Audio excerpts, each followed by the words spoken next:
अथ श्रीललिता अष्टकारिका स्तोत्रम्। विश्वरूपिणी सर्वात्मे विश्वभूतैकनायकी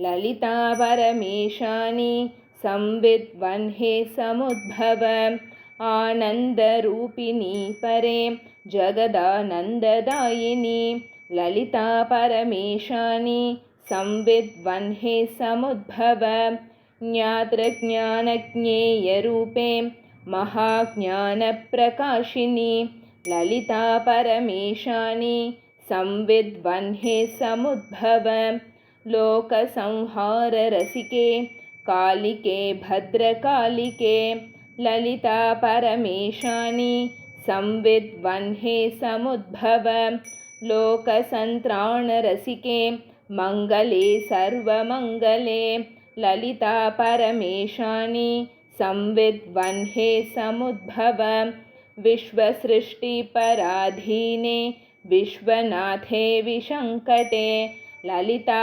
परमेशानी संविद्वह्ने समुद्भव संविद्वह्नि हुताशेष सृष्टिसम्पादिता कृते ललिता परमेशानी संविद्वह्ने समुद्भव भण्डाद्यैस्तारकाद्यैश्च पीडितानां सतां मुदे ललिता परमेशानी संविद्वह्ने समुद्भव इति श्रीललिता अष्टकारिका स्तोत्रं सम्पूर्णम्।